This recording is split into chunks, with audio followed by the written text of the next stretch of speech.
Tu écoutes le premier épisode de Doula Talk, la chronique qui sort 2 fois par mois sur mon podcast La Mamatech et durant laquelle je vais interviewer une doula de Toulouse et de ses environs. J'ai à cœur de donner la parole aux doulas, car c'est un métier que j'adore, qui me passionne et pour lequel je suis actuellement en train de me former à l'école Quantique Doula. C'est aussi une opportunité pour toi de trouver la doula qui te correspond, avec laquelle tu vibres et dont les valeurs font écho aux tiennes et à ton couple. Aujourd'hui, je reçois Katia, alias Katia Doula.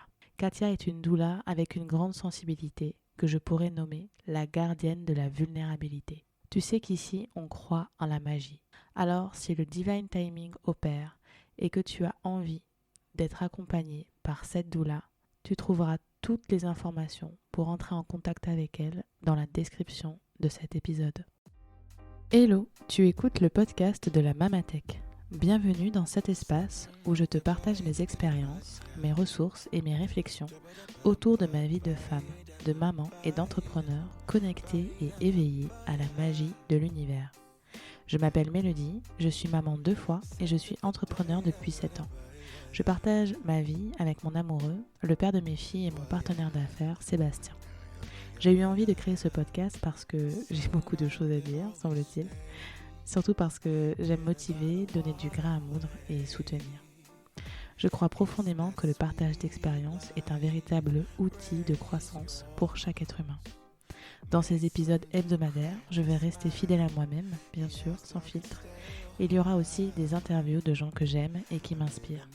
Le tout dans la joie pour que tu passes un bon moment positif et inspirant. C'est le plus important. Je te souhaite une bonne écoute. Coucou Katia, pour toi, c'est quoi une doula ? Coucou Mélodie.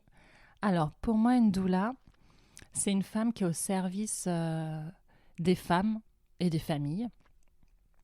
Elle va être là pour accompagner des moments précis de la vie. Notamment, ce qui est le plus connu, c'est pour accompagner la grossesse, l'accouchement et le postpartum. Mais elle peut aussi accompagner la fin de vie, la mort, le deuil et d'autres moments de la vie, en fait, dès qu'il y a un besoin qui se fait sentir.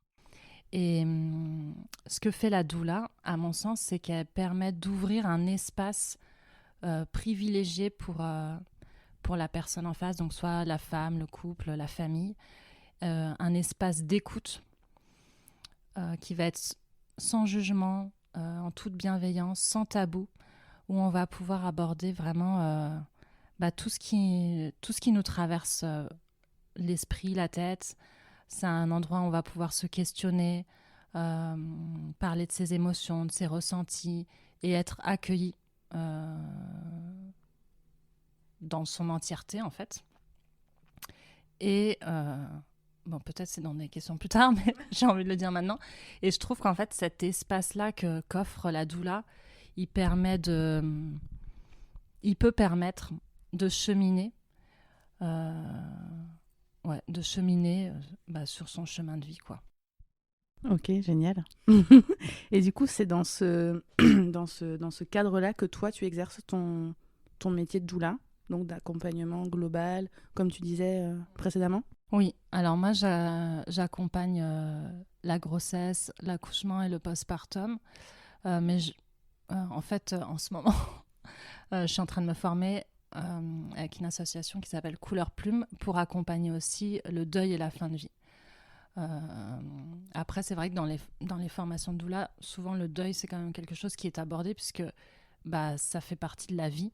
Et malheureusement, même quand c'est pas prévu, enfin c'est jamais prévu d'ailleurs, mais comme ça fait partie de la vie, et malheureusement ces situations, on peut les retrouver déjà du fait qu'on accompagne des grossesses, des accouchements, des postpartum, puisque il y a des bébés qui meurent in utero, qui meurent lors de l'accouchement, qui meurent en postpartum, et puis tout au long de la vie, enfin ça fait vraiment partie de la vie.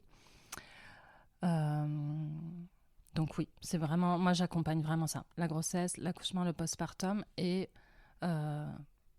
j'ai vraiment l'envie de pouvoir accompagner aussi le deuil, la fin de vie, d'accompagner aussi la mort en fait.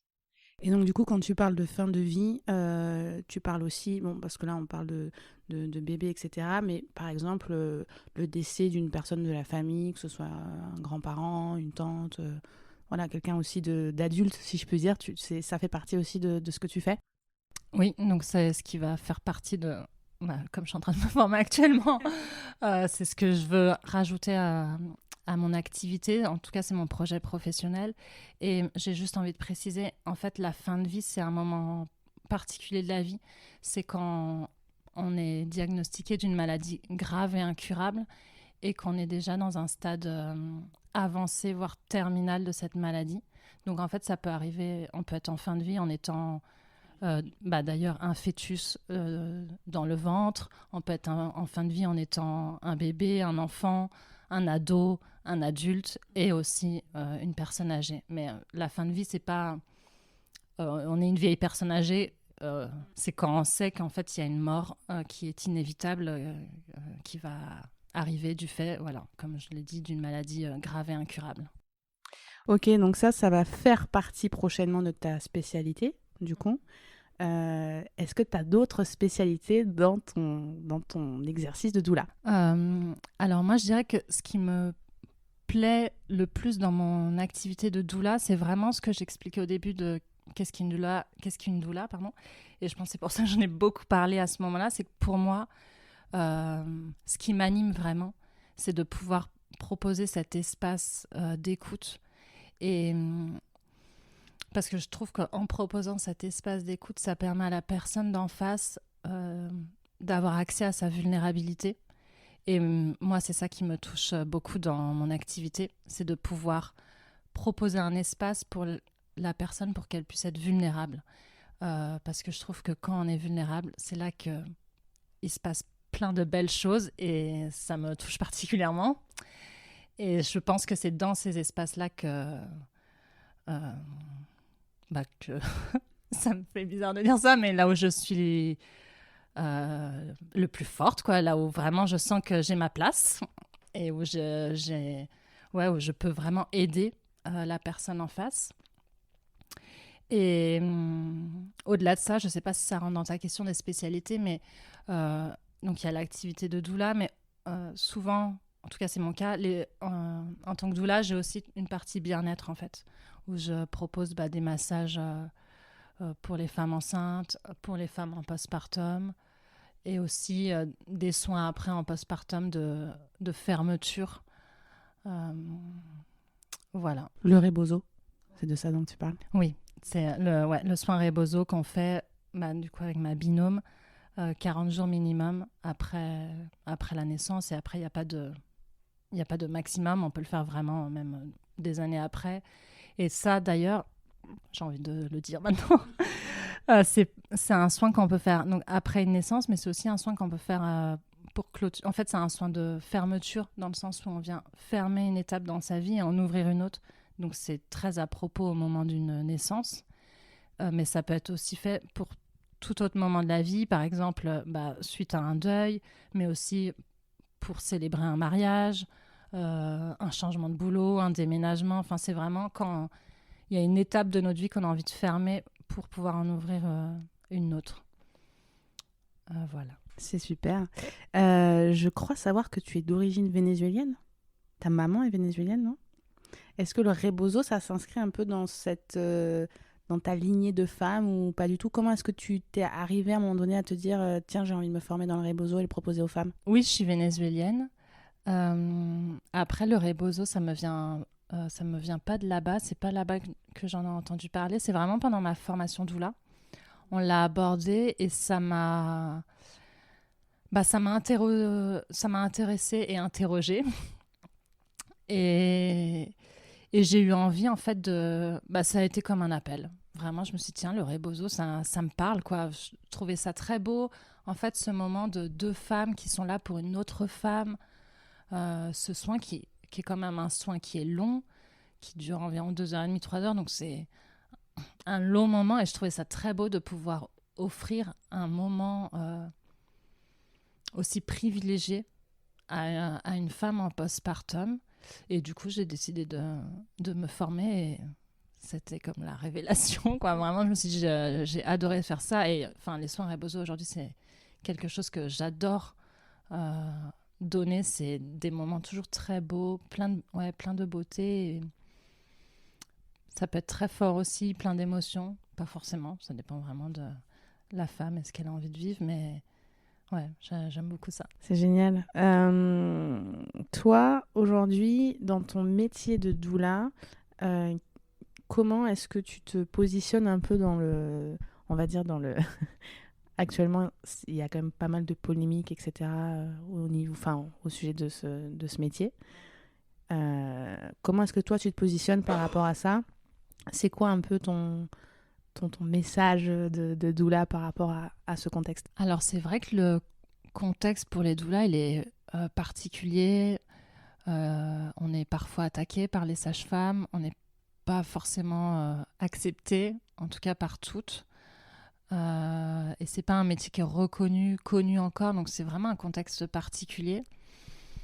Après, j'essaye de me détacher un peu de ça parce que c'est des choses sur lesquelles j'ai pas d'emprise en fait et pas de pouvoir, et donc ça peut juste créer beaucoup de frustration pour moi et de colère, d'incompréhension. Donc je dis pas que j'y arrive tout le temps.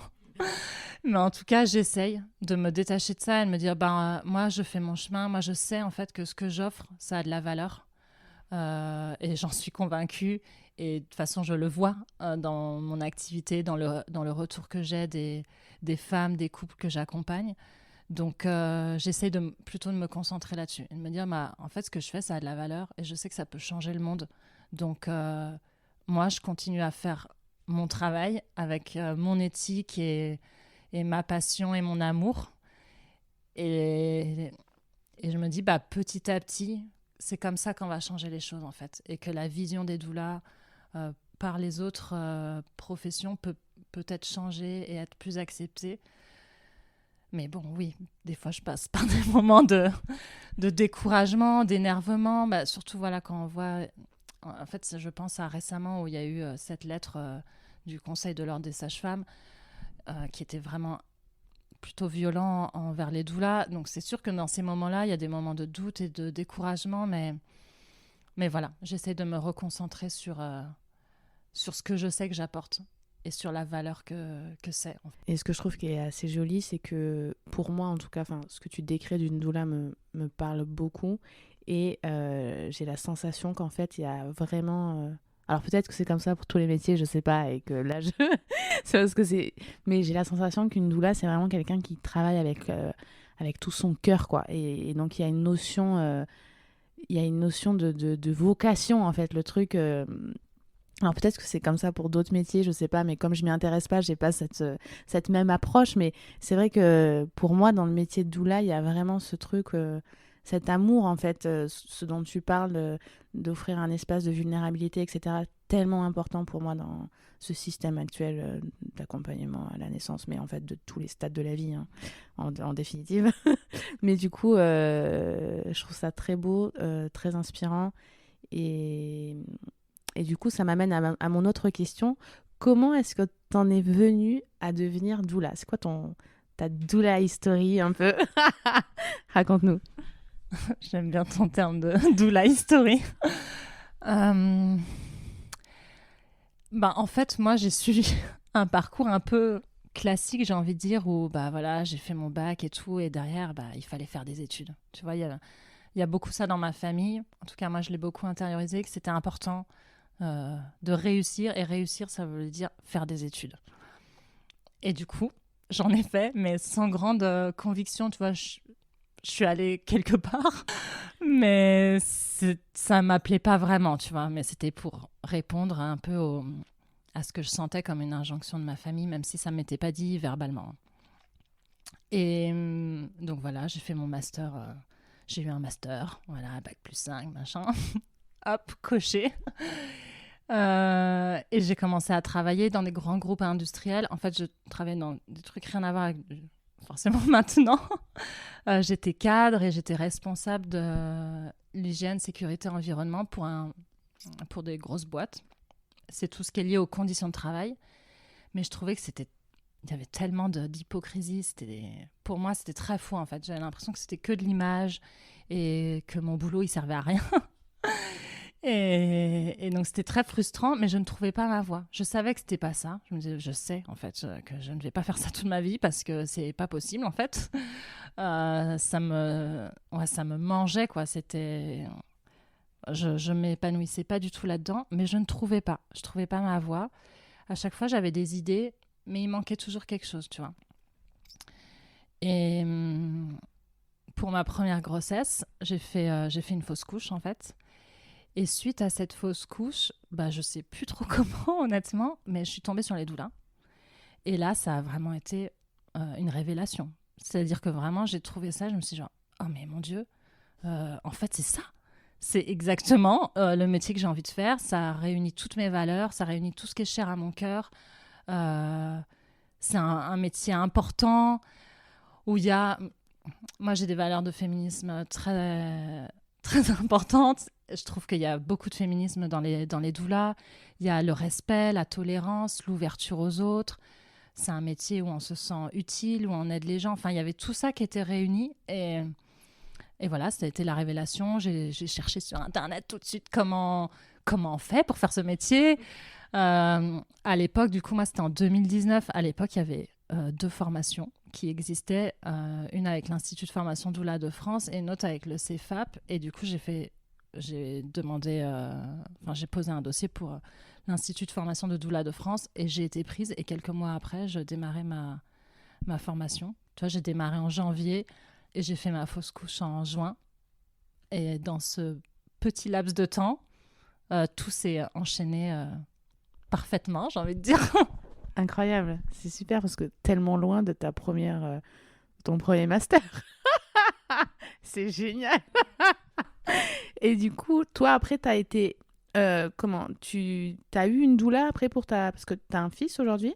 C'était combien de temps après ta formation, du coup? En fait, je suis retombée enceinte très rapidement.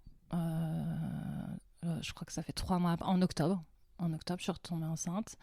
Et du coup, j'ai fait ma formation doula en étant enceinte. Et la formation que j'ai faite, à l'époque, elle se faisait de janvier à décembre, donc sur toute une année, un week-end par mois. Et il y avait une pause en juillet-août. Et en fait, mon fils est né en juillet. Donc j'ai pu après reprendre ma formation avec lui. En fait, tout était vraiment parfait. Le timing était nickel, quoi. Trop bien, fluide. Et du coup, tu as eu une doula pour... Ouais, non, je te réponds même pas à ta question. Alors moi, j'ai pas fait appel à une doula. Au moment de ma fausse couche, en fait, c'est un peu après, c'est une fois que j'avais passé ce moment vraiment difficile que j'ai découvert les doulas. Et en fait, moi, j'ai compris que j'ai une copine qui est vraiment très chère à mon cœur, qui a été un peu comme ma doula pendant ma fausse couche. Elle a été hyper présente pour moi et j'ai vu combien c'était précieux et combien ça m'avait aidée, soutenue. C'était vraiment très, très beau de l'avoir à mes côtés pour ce moment difficile. Donc, à ce moment-là, j'en ai pas eu besoin. Et pendant ma grossesse, j'ai eu envie, tu vois. Je me suis dit, attends, du coup, j'ai envie d'avoir une doula, moi, pour m'accompagner, pour ma grossesse, pour mon accouchement. Et j'en ai rencontré certaines. Mais, j'ai pas eu le feeling avec les doulas que j'ai rencontrées. C'est hyper important, en fait, d'avoir le feeling avec sa doula, puisque, comme je le disais, c'est quand même un espace de vulnérabilité où on va partager des choses sur son intimité. Et j'ai pas eu ce feeling-là. Et puis, en plus, je pense que le fait que je faisais ma formation, en vrai, j'étais déjà entourée par une dizaine de doulas. Tu as eu la chance d'avoir 10 doulamis qui étaient avec toi pendant qui t'accompagnaient, qui te soutenaient, etc. Ouais, exactement. Tu vois, on était un peu moins de 20 en tout à la formation et j'ai vraiment senti que c'était mes doulas toutes. Et du coup, dans mon quotidien hors de ma formation, j'en ai pas ressenti le besoin. Elles m'ont organisé d'ailleurs un blessing way, un mama blessing surprise. Enfin, c'était vraiment très beau d'être entourée par toutes ces femmes pendant ma grossesse. J'ai vécu ça vraiment comme quelque chose comme un cadeau. J'ai une gratitude infinie d'avoir eu ma grossesse pendant ma formation et d'être entourée de ces femmes si fabuleuses. C'est très joli ce que tu dis et c'est précieux parce qu'en fait, on est tellement aujourd'hui dans une société où on est isolés les uns les autres. Et j'aime bien cet adage qui dit qu'il faut un village pour éduquer un enfant. Mais en fait, il faut tout autant pour une maman.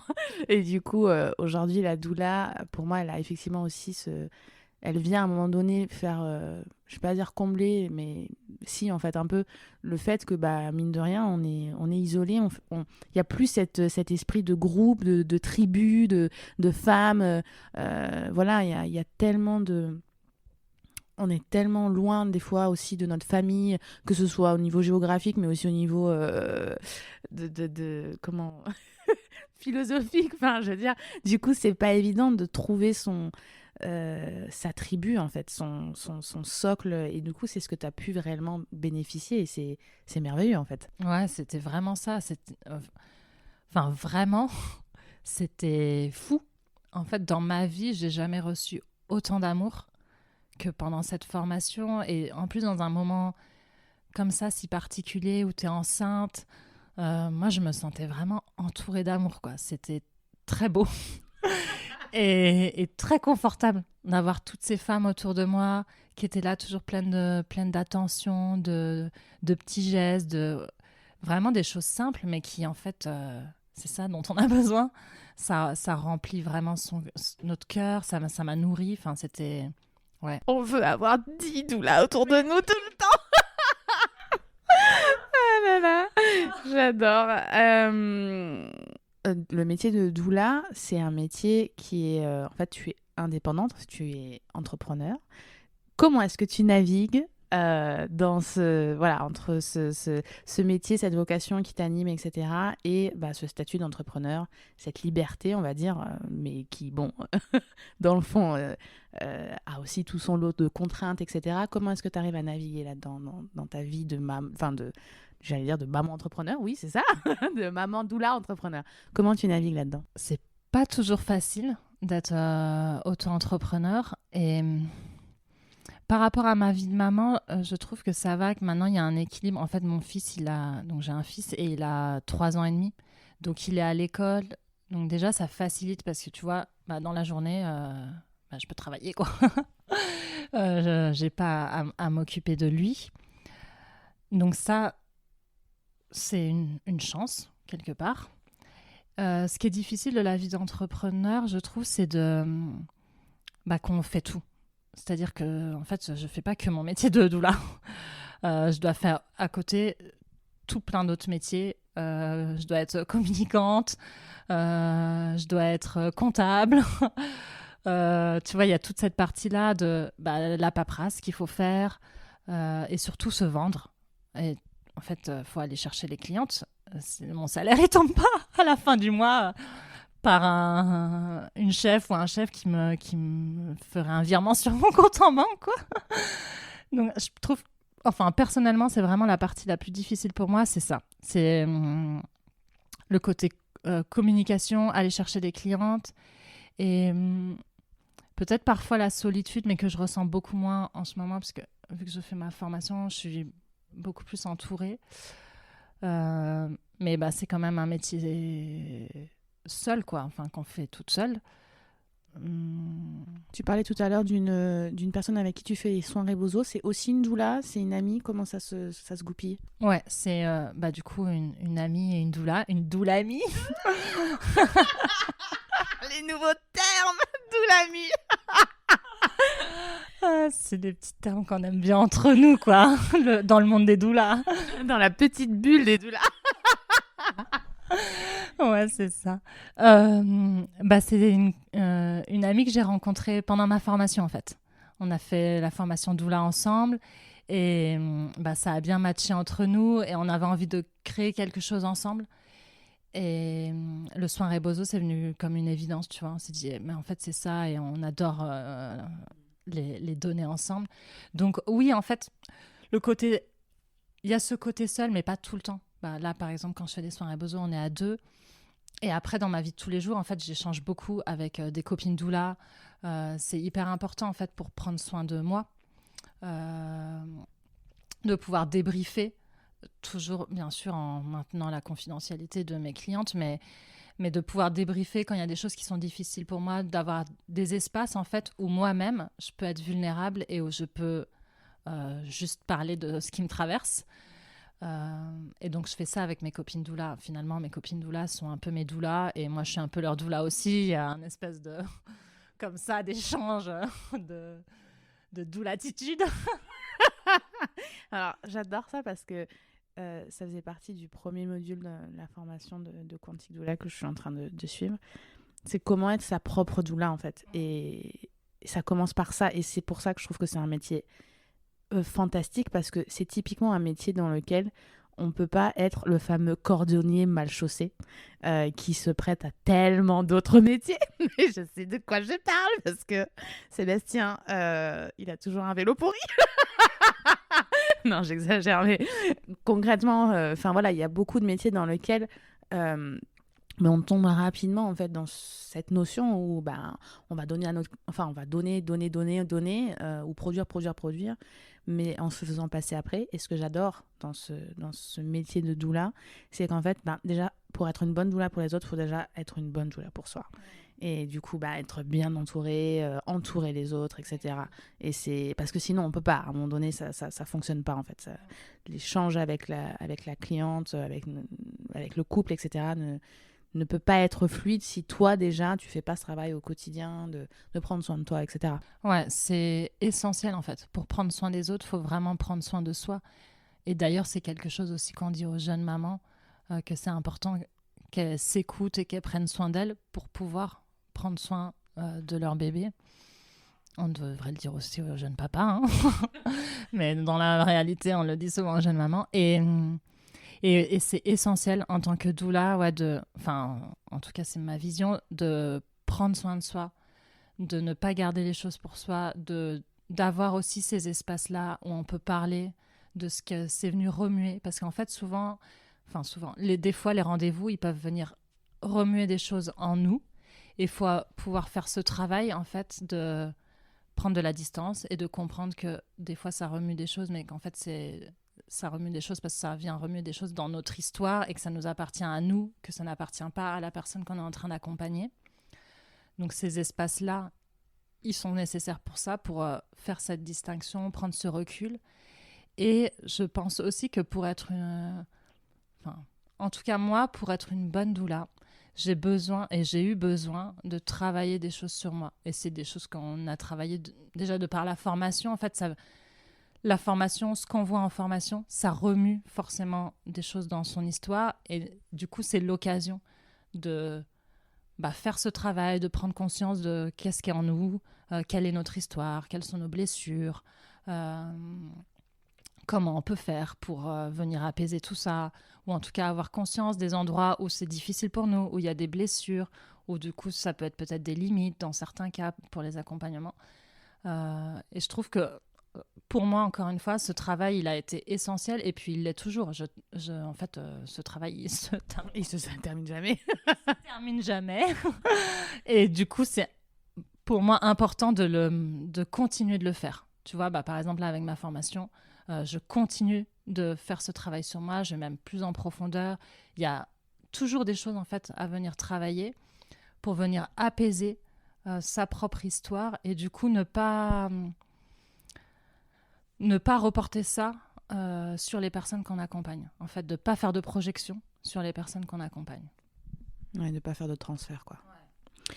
Et est-ce que, en tant que doula aujourd'hui, tu as, je mets des gros guillemets, mais des espèces de grossesse pathologique qui pourraient faire que tu ne puisses pas intervenir ou accompagner, ou est-ce que toute maman, toute personne qui va accoucher ou pas, mais peut faire appel à toi ou à une doula de manière générale? Oui. Waouh, c'est génial. Je développe. Oui, j'accompagne tout type de grossesse en fait. Et je dirais même que moi, là où je me sens le plus à ma place et là où la magie opère, c'est quand j'accompagne des femmes qui ont soit une grossesse à risque avec beaucoup de stress ou qui ont une histoire personnelle avec des difficultés ou des choses qui leur sont arrivées dans leur vie. C'est là où je me sens, c'est là où je sens que je suis vraiment à ma place, dans mon élément, et où cet espace que j'aime offrir de vulnérabilité, je le trouve le plus à propos. Mais en tout cas, je trouve que c'est important de le mentionner parce que dans le système classique, il y a tellement de... Voilà, faut cocher tellement de cases, etc. Même par rapport à... Je pense à... Quand j'ai voulu faire l'accouchement à la maison pour Joy, pour ma fille cadette, il y avait quand même toute une liste de grossesses pour lesquelles c'était pas possible de faire un accouchement à la maison. Et du coup, ça génère une forme de stress, je trouve, de se dire, j'espère qu'à un moment donné, je vais pas faire un diabète, ou je vais pas ceci, ou je vais pas cela. Je pense aussi aux mamans qui ont des jumeaux, où en France, elles sont directement cataloguées comme étant pathologiques, donc elles peuvent pas réellement faire le choix de l'accouchement qu'elles désirent, etc. Et je trouve ça très dur. Donc, je trouve que c'est important de préciser qu'en tant que doula, peut-être qu'il y a des doulas qui se positionnent pas sur certaines pathologies, mais bon, ça m'étonnerait peut-être par rapport à l'essence même du métier, mais bon, je ne sais pas. Peut-être que j'en interviewerai tout au long de cette chronique, mais en tout cas, voilà, je trouve que c'est super de dire qu'il n'y a pas de limite, il n'y a pas de pathologie, il n'y a pas de problématique qui puisse, à un moment donné, faire qu'on ne fasse pas appel à une doula. Une doula peut intervenir, on peut faire appel à une doula à n'importe quel moment de sa vie, et ça, c'est juste merveilleux. Exactement. C'est génial. Oui, alors, ma question, c'était aussi par rapport au postpartum. J'avais envie de te demander concrètement, toi, dans ton accompagnement de doula en postpartum, ça consiste à quoi, en fait ? Qu'est-ce que tu vas pouvoir offrir à une femme en postpartum ? Alors, il y a toujours cet espace d'écoute, de vulnérabilité, notamment en postpartum, il peut y avoir vraiment beaucoup d'émotions. Ça peut être un peu les montagnes russes émotionnelles. Et donc, voilà, il y a toujours cet espace d'écoute. Et en plus de ça, en postpartum, il y a aussi... après, c'est de façon vraiment spontanée. Si, par exemple, je vais chez la personne que j'accompagne et je vois qu'il y a du linge qui traîne, qui est là, qui nécessite d'être plié, ou tu vois, ou une machine à faire. Enfin, c'est ce genre de petites tâches que je peux faire... voilà, encore une fois, de façon vraiment spontanée pour, en fait, alléger le quotidien de la personne. Ça peut être aussi rapporter un repas pour qu'elle ait un repas chaud à manger, qu'elle n'ait pas à penser à faire à manger ce jour-là. C'est des petites attentions comme ça, en fait, qui se rajoutent, j'ai envie de dire, à l'accompagnement déjà... au soutien émotionnel, etc., psychique aussi du postpartum. Ouais, voilà. Il y a en plus un côté un peu plus un soutien pratique, j'ai envie de dire, plus pratique, logistique, où voilà, où je peux aider pour certaines tâches ménagères, pour les repas. S'il faut aller faire des courses, le jour où je vais venir, je peux faire des courses sur le trajet. Et après, il y a toujours la partie bien-être qui est toujours présente. Et ça qui est présente, je parlais tout à l'heure que je proposais des massages. Donc, ça peut être vraiment des rendez-vous où tu fais juste... où tu as le massage vraiment du corps entier. Mais de toute façon, dans les rendez-vous, dans un rendez-vous doula, ça peut arriver, tu vois, un massage des mains, un massage des pieds, du visage, de la tête, de façon vraiment spontanée. Naturelle. Ouais, voilà. Parce que c'est sur le moment et que tu vois que la maman, elle pourrait avoir envie, besoin de ça et... Un massage, c'est toujours bon à prendre à n'importe quel moment, de toute manière. Exactement. Enfin, c'est rare qu'on se dise non, ça va. Merci. D'ailleurs, je veux bien que tu me masses après. Génial. Ok, merci pour tout ça. Encore une question. J'ai tellement de questions. Comment aujourd'hui, si je suis une jeune maman ou une maman qui nous écoute ou un couple qui nous écoute, comment est-ce qu'on fait pour commencer à travailler avec toi ? C'est quoi la marche à suivre ? Comment ça fonctionne ? Comment on te trouve, etc. Alors moi, du coup, j'ai un site internet www. Il sera noté sur l'épisode et sur le site et sur les réseaux.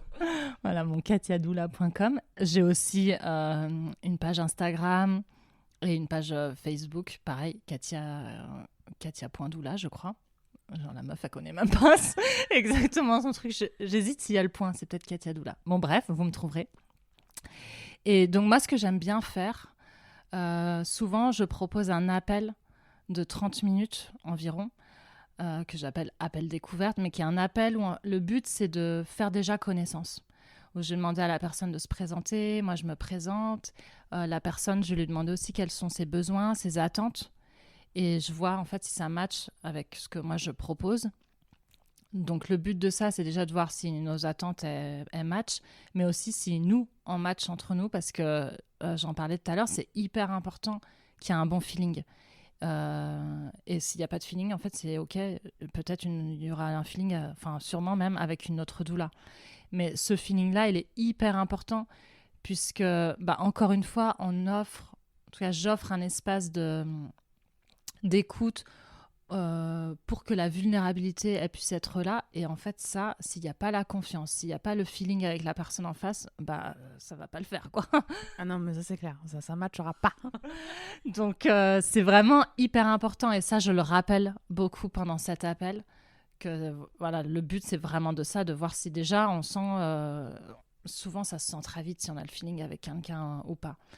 Et donc, je fais cet appel-là et en règle générale, 1-2 jours après, je recontacte la personne. En fait, je lui donne un petit temps de réflexion pour que ça infuse, qu'elle prenne le temps de la réflexion. Puis, ça peut être plus long si elle a besoin de contacter d'autres doulas.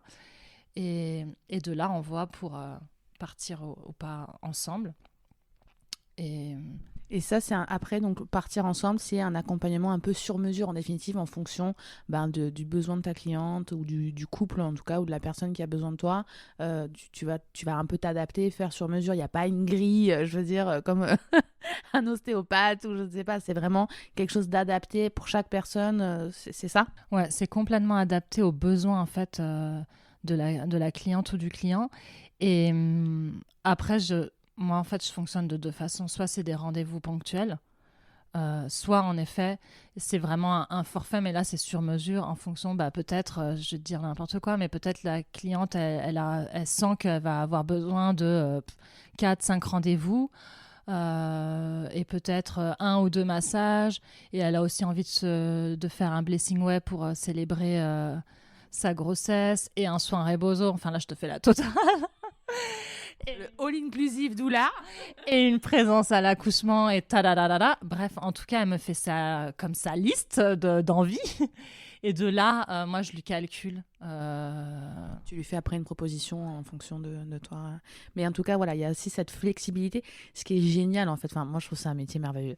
Mais il y a une flexibilité qui est géniale aussi parce qu'il y a ce côté où ça peut être ponctuel, ça peut être un accompagnement global. Et ça, c'est super riche, en fait. Enfin, je trouve ça... Ce que j'ai envie de te préciser, c'est qu'après, les rendez-vous, ils sont aussi, c'est comme ça que je fonctionne, à la demande et en fonction du besoin de la personne. En fait, je trouve que c'est la personne qui sait au plus juste quand c'est son moment pour avoir un rendez-vous, quand elle a envie, là... parce qu'il y a beaucoup de choses qui la traversent. Là, elle a envie de parler, c'est le moment pour elle de prendre un rendez-vous. Et du coup, cette fréquence de rendez-vous, elle est hyper variable. J'ai des femmes que j'ai vues toutes les semaines, d'autres 1 fois par mois, d'autres tous les 2 mois. Enfin, tu vois, c'est vraiment en fonction de chaque personne, de ses besoins et de ses envies. Alors, ça, c'est super précieux aussi ce que tu dis, parce que moi, j'ai souvent entendu une espèce de préjugé ou je sais pas, peut-être une croyance limitante de dire voilà, une doula, il doit y avoir un accompagnement global sur toute la grossesse. Une doula n'est pas une sage-femme, pas du tout le même process. Et c'est vachement important de le dire parce que je pense que par association d'idées, la majorité des couples, des clientes, etc. peuvent se faire ce genre d'idées. Alors qu'en fait, non, une doula, on peut faire appel à elle à n'importe quel moment de la grossesse, du cycle même, parce que ça peut être même juste de faire appel en postpartum. Et il n'y a pas cette notion médicale qui fait que... Alors évidemment, ça va te demander, j'imagine, tu vas me le préciser, de prendre connaissance quand même de la grossesse, etc. Mais concrètement, une femme qui fait appel à une doula sur le 9e mois, limite 15 jours avant d'accoucher, c'est complètement OK, quoi. Ah oui, complètement. Et ça m'est déjà arrivé d'avoir une femme qui m'appelle vraiment en toute fin de grossesse et qu'on fasse un rendez-vous. Et enfin, c'est complètement OK. Il n'y a pas de... Genre, non, c'est trop tard. Ça fait 5 mois que tu es enceinte, trop tard, fallait m'appeler avant. Pas du tout. Ça peut être à tout moment. Et comme ce que tu disais, c'est hyper vrai et ça se voit dans la pratique. Il y a des femmes qui appellent juste pour du postpartum, par exemple. D'autres qui vont être intéressées que pendant la grossesse ou pendant la grossesse et le postpartum. Enfin, c'est tellement variable. Il y a pas de modèle, quoi. Et aussi, c'est une question hyper fréquente qu'on me pose, justement, de savoir si les rendez-vous, à quelle fréquence il faut les prendre et tout. Donc, c'est pour ça que je le précise, parce qu'en effet, il n'y a aucune obligation et c'est vraiment au besoin et en fonction de l'envie. Et c'est génial parce qu'en fait, c'est un modèle complètement anti-patriarcal, si je puis dire. Parce que c'est vrai, c'est quand même, dans notre société, voilà, il faut que tout rentre, Doctolib, machin, bidule, on a une fréquence, on a un calendrier, faut cette espèce de constante. Et là, on rentre dans quelque chose qui est complètement différent puisque, bah voilà, la doula, elle t'accompagne à n'importe quel moment. Ça peut être même en préconception. Moi, j'ai entendu des accompagnements en préconception. Enfin, je veux dire, ça... Et c'est la magie, en fait, de la doula, la mage doula. Il faut trouver un mot. On va se faire un petit lexique doula. Ok, génial. Merci, Katia, d'avoir pris du temps. Alors, pour ma dernière question, est-ce que tu as un livre qui t'a inspiré, quelque chose, ou une ressource qui t'inspire ou que tu aimes bien transmettre aux femmes que tu accompagnes, un petit cadeau de fin? Alors, j'ai envie de préciser que, en fait, moi, j'ai toute une bibliothèque de livres que je prête aux personnes que j'accompagne, que j'appelle, tu pourras mettre ça dans ton lexique, la doulatech. Donc la mamatech et la doulatech, j'adore. Mais c'est assez courant chez les doulas d'appeler ça comme ça. Donc en fait, c'est pas une secte, hein. On n'a pas nos propres mots, on te donne pas un petit dictionnaire. Donc ta doulatech, génial. On s'amuse, hein. On s'amuse les doulas, tu vois. Faut mettre un peu de fun dans la vie. Et alors dans les livres il y a un livre que je prête quasi systématiquement. Enfin, je pense à 2, donc j'ai envie de te dire 2. Désolée, je ne respecte pas la règle. Je t'en prie, sois une doula jusqu'au bout. Il y a la BD de La naissance en BD de Lucille Gomez. Celle-là, elle est génialissime, quoi. Ça se lit rapidement, il y a de l'humour, c'est accessible, c'est parfait pour les femmes, ou la partenaire. Enfin, c'est vraiment le top. Donc, celle-là, je pense que je l'ai prêtée à toutes les personnes que j'ai accompagnées. Et il y en a un autre que j'aime beaucoup. Et là, je suis en train de me dire, je me rappelle plus du nom de l'auteur, de l'autrice. C'est J'accouche bientôt, que faire de la douleur. C'est une sage-femme qui l'a écrit, mais je risque de dire une connerie. Je le préciserai dans le petit synopsis de l'épisode. Je chercherai. Je ne connais pas du tout ce livre. C'est peut-être Maïté, quelque chose, Maïti. Enfin, je vais dire une connerie. Voilà. Ok, mais en tout cas, on a le nom. Donc... Et, celui-là, je le trouve top aussi parce que il y a un côté un peu plus scientifique et elle aborde vraiment tout l'aspect de la naissance, un accouchement physiologique, comment ça se passe, qu'est-ce qui se passe dans le corps, du coup vraiment au niveau scientifique avec les hormones et tout. Enfin, tout est bien détaillé et c'est accessible, c'est simple. Et puis elle parle de tout, elle parle aussi de la péridurale, donc c'est pas juste genre accouchement physio sans rien du tout, quoi. Celui-là aussi je l'aime beaucoup. Ok, bah écoute, merci beaucoup Katia, on a passé un super moment pour ce premier interview de Doula Talk. Écoute, je mettrai toutes les infos dans le synopsis, enfin le petit descriptif, je sais pas comment on dit, de l'épisode, sur le site aussi et sur les réseaux sociaux. Et puis peut-être que je te réinterviewerai dans quelques mois ou non, je ne sais pas, pour voir un peu comment ça évolue et avec ton projet d'accompagnement pour le deuil, etc., qui est génial. Merci d'avoir répondu à cet appel et à très bientôt. Merci beaucoup Mélodie de m'avoir invitée. C'était ma première aussi, tu vois. Comme ça, c'est notre première à toutes les deux. Et j'étais ravie de passer ce moment avec toi, c'était très agréable. C'est génial. Alors, bonne journée à tous et merci pour cette écoute. Merci du fond du cœur d'être là. Si tu veux me donner un petit coup de pouce, n'hésite pas à laisser un commentaire et à partager cet épisode autour de toi. Enfin, si tu veux découvrir mon univers, rendez-vous sur mes réseaux sociaux où tu pourras me retrouver sur mes pages Instagram, Facebook et TikTok sous le nom de Mélodie Sefiera. Pour découvrir mes programmes et mes autres ressources, rendez-vous sur mon site lamamatech.podia.com. À bientôt!